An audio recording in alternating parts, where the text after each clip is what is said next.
Purihin ang Panginoon. Welcome po sa Ang Katotohanan.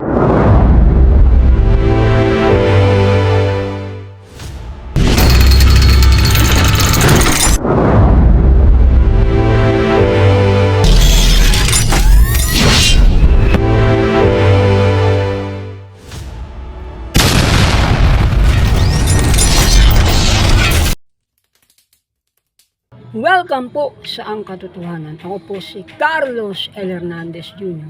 Sa pagkakataong ito ay ating pong tatalakayin ang patungkol sa ating pong page na ang segment po ay Original Class S na pangit.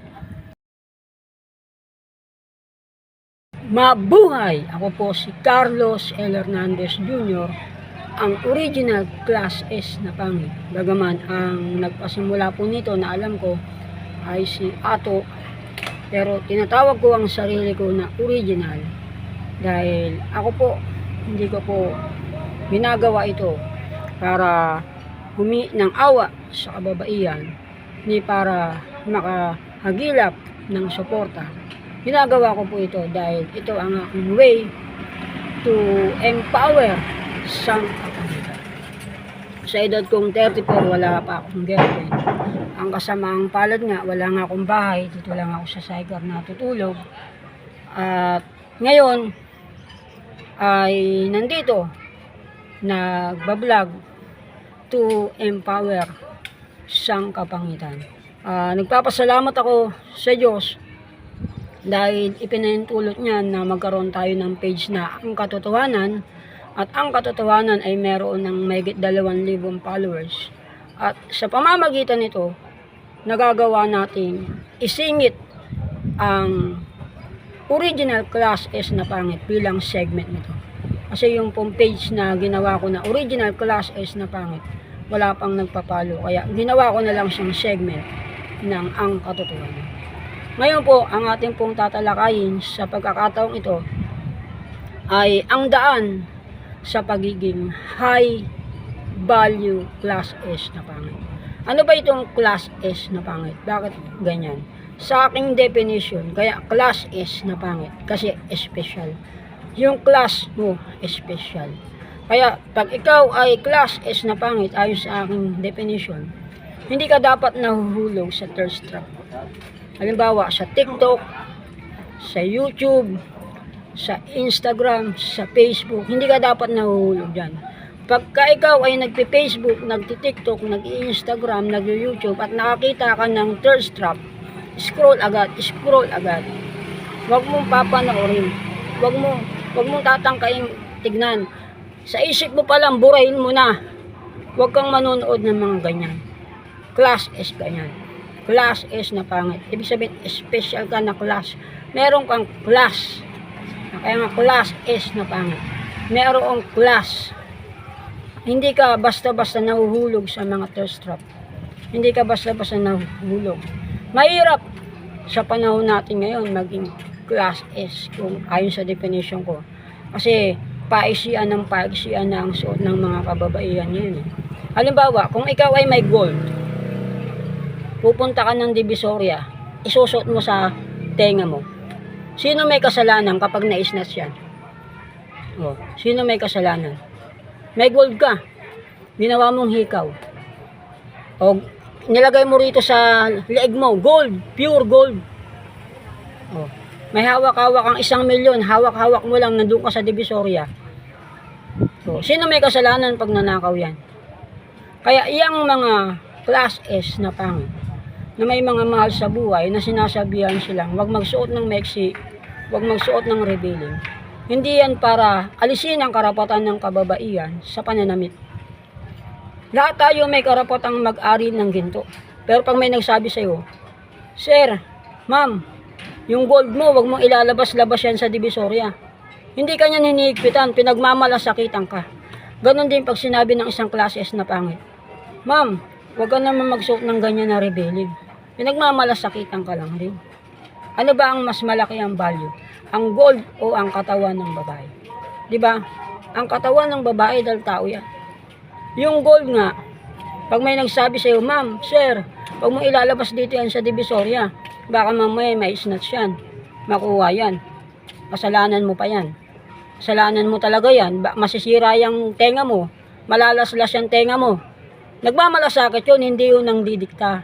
Hindi yun kung ano-ano ang ginagawa sa buhay. Hindi yung diktador. Nagmamalasakit yun. O, diba? Ang high class is na pangit. Hindi nahuhulog sa thirst trap. Ano pa? Hindi yan addict sa porn.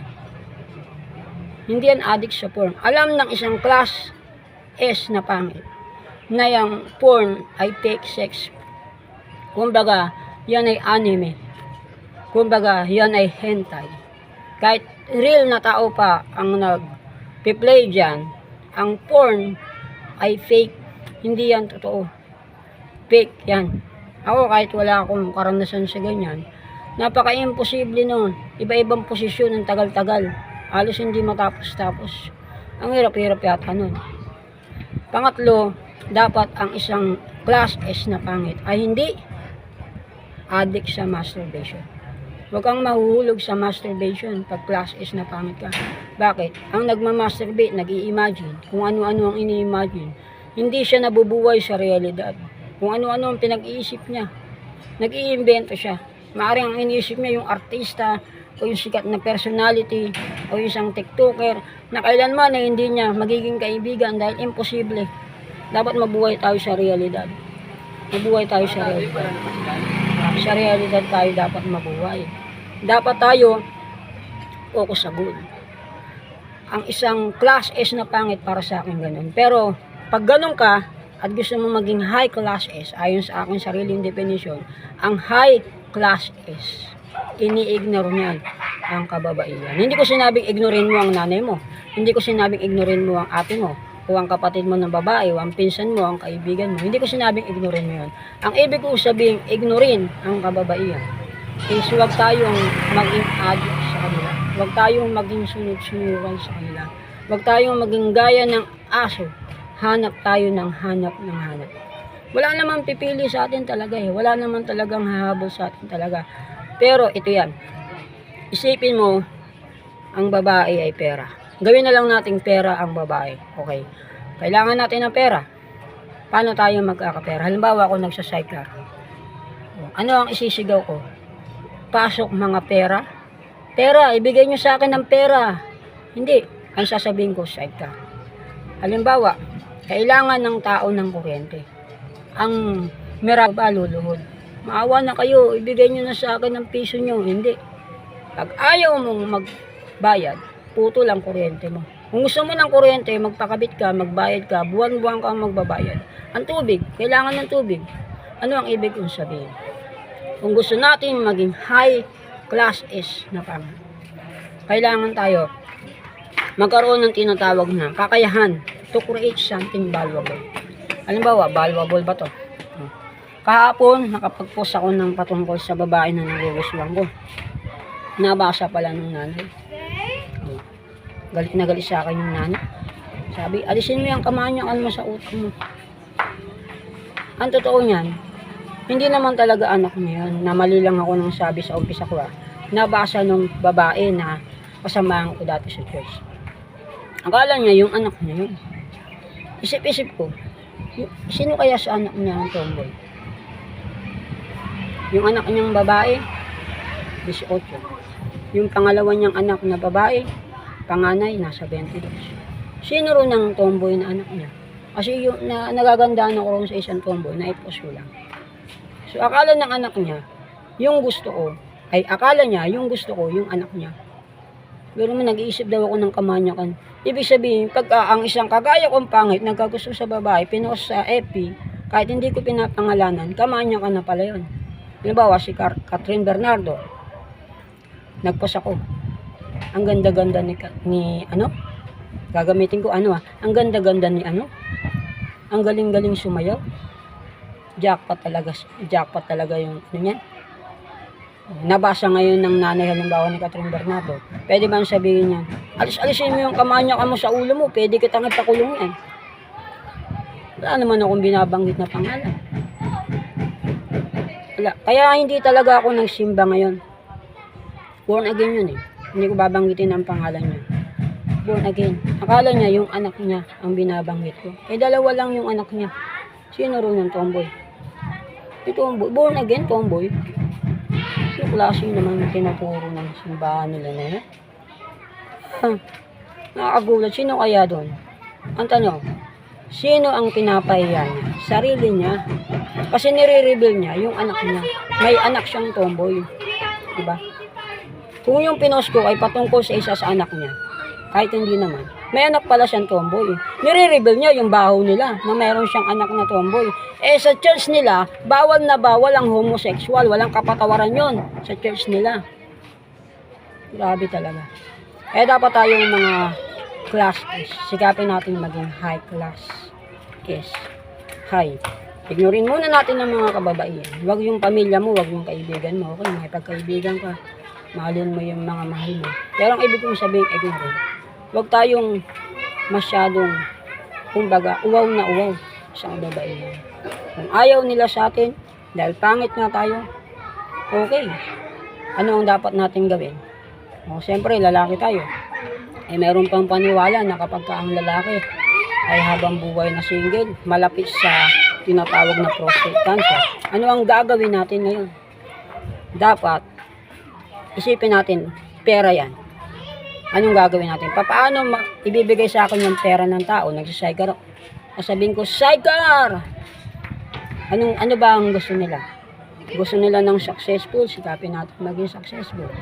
Gusto nila ng macho, ako, payat ako. O dapat makaipon ako para balang araw, makapunta ako sa gym. Hindi natin dapat habulin ang kababaihan. Dapat habulin natin yung bagay na hinahabol nila. Kasi, pag meron tayong something valuable na mai-offer, gaya ng ino-offer ng Meralco, kusa yan lalapit sa atin. Gaya ng ang pera ay kusang pumapasok sa Meralco. Ang pera ay kusang pumapasok sa Maynila. Ang pera ay kusang pumapasok sa Smart, sa Globe, sa Token Text, sa Dito, na bagong SIM yan. Hindi nagmakaawa ang Globe. Parang awa nyo na, magbayad kayo ng load. Ayaw mo mag-load? Hindi ka makaka-Facebook, hindi ka makaka-Instagram, hindi ka makaka-TikTok. Ayaw mo mag-load? Oh, wag ka mag-load. Wala kang internet. Ayaw mo magbayad sa PLDT? Oh, sige, puputulan kita. Dapat ganun. Ang ating aralin, how to build something valuable. How to create something valuable. Pag nakita nila yan, depende kasi sa pagpapahalaga nila yan. Ang babae, iba-iba ang pagpapahalaga. So, pag nakita nila, uy, meron pong something valuable. Sila na yung kusang lalapit. Sila na yung kusang lalapit. Hindi na natin kailangan habol-habulin. So, ito, sa mga kabahagi sa sangkapangitan, na nanonood ngayon sa youtube.com/atangkatotohanan1234 o kaya sa tiktok.com/atangkatotohanan1234. Kung alam mo sa sarili mo na pangit ka, ito ang dapat natin paglayin. Ignore girls and women. Ignore muna natin yan. Huwag na muna natin pansinin yan. Ako dapat after 3 years hindi na ako nagsasigar, may business na ako dapat. Mas maganda nga may investment na ako. Kasi business plus investment, yan ay tinatawag na asset. Asset create money. Pag marami kang pera, marami nang lalapit. Eh maraming mahilig sa pera. Ano ang patunay na maraming mahilig sa pera? Eh pambira, pag nag-scroll ka ng TikTok, makikita mo eh. Maraming mga thirst trap eh. Bakit nila ginagawa ang thirst trap? Para maraming viewer. Para saan ang viewer? Para may income. Babayaran sila ni Facebook. Babayaran sila ni TikTok. O, diba? Ibig sabihin, marami ang mahilig sa pera. So, pag may pera tayo, yung ginagawa nila sa TikTok, para sa pera, pwede nila yung gawin sa atin in private. Posible yun. Posible yun. Pero siyempre, dapat piliin natin yung magmamahal talaga sa atin ng totoo. Pero huwag tayong hahabol-habol. Baka mamaya makulong ka. Kasuwang ka ng malicious. Diba? Kasuwang ka ng, ano man tawag doon? Aparatang ang stalker. Huwag natin iwala ang ating masculinity. Mahirap ang pagiging masculine. Mahirap isagawa ang pagiging masculine. Pero pag nagsikap tayo, lalo na sa tulong ng Panginoon, magagawa natin yan. Kaya gusto mong maging high value class S na pangit, try to create something valuable. At sila na mismo ang lalapit. Yung lalapit, hindi lahat yan. Yung meron lamang pagpapahalaga na yung nalikha mong something valuable, mahalaga. So yung para sa kanila, hindi pa mahalaga yun, hindi ka talaga lalapitan nun. Baka sisipain ka na. Pero dapat tayo na class S, hindi tayo dapat maging weak. Hindi tayo dapat maging weak. Hindi ko sinasabing maging barumbalo tayo. Pero dapat hindi natin ipakita sa kababaihan na tayo sunusunuran, na tayo alipin. Yung ako'y alipin mo kahit hindi batid pa. Huwag tayong maging alipin. Dahil ang mga weak men, yung mga nice guy, hindi sila pinipili ng karamihan sa mga kababaihan. Sa totoo lang, ang pinipili nila, bad guy. Sa totoo lang, bad guy ang laging pinipili ng kababaihan. Sa kanila lagi binibigay yung respect, sa kanila laging binibigay yung loyalty, sa kanila lagi binibigay yung love. Maganda lang sa TV, panalo lagi ang good guy, panalo lagi ang nice guy. But in reality, hindi yan totoo. Hindi yan totoo. Halimbawa ako, bakit 34 na ako single? Oh. Pero kapag ka ang isang babae, niloko ng lalaking macho, gwapo, binuntis, iniwan, ang kanyang sasabihin, lalaki na naglolo ko. Yung nakabuntis sa kanya, pangit na ang tingin niya. Kaya dahil pangit na ang tingin niya sa nakabuntis sa kanya, sasabihin niya, kahit pangit ngayon, naglolo ko. Ang tanong, kailan ang kagaya natin na class S na pangit? Malibang kay Ato, napakaswerte niya. Kita mo naman, dekotse pa, ang ganda-ganda ng bahay. Kailan ang class S na pangit na kagaya natin? Lalo na ako, mahirap. Binigyan ng kahit 5 minutong opportunity to prove ourselves. Kailan? Sinong babae ang nagbigay sa tunay na pangit, lehitimong pangit, gaya ko, ng 50 second na lang to prove ourselves? O para patunayan mo na loyal ka, o sige, mag-girlfriend tayo, mag-boyfriend tayo, 50 second. Ikaw muna ang nobyo ko, 50 second. Prove yourself. Wala namang pumipili sa atin. Paano tayo magiging babaero? Wala nga tayong babae. Ang pagsasabi na ang lahat ng mga lalaki ay babaero o manloloko ng isang nasaktan, ng isang gwapo, ay gaya ng pagsasabi na matakaw yung namumulot ng pagpag. Ano magiging matakaw yung wala nga yung kinakain eh. Oh. Parang sinasabing matakaw yung gutom na ngayon. Hindi pa kumakain. Paano matakaw yung wala nang makain, wala nang bigas? Paano magiging babaero ang mga lehitimong pangit? Wala nang babae. Oh. Kumbaga, magnanakaw ka. Paano magnanakaw? Wala nang nanakawin. O, diba? Kaya, mahirap ang kalagayan natin. Ang kailangan lamang natin gawin, suportahan natin itong si Ato. Na dumating ang panahon, yung mga binabato nila sa mga gwapo, sa gwapo nila ibato, wag sa atin. Wag sa atin. Sa mga gwapo nila ibato. Pag niloko sila ng gwapo, sabihin nila, manluloko, mga gwapong lalaki. Pag gwapong lalaki, manluloko, babaero nang iiwan. Ganon. Okay, sabihin na lang nila yung pangalan.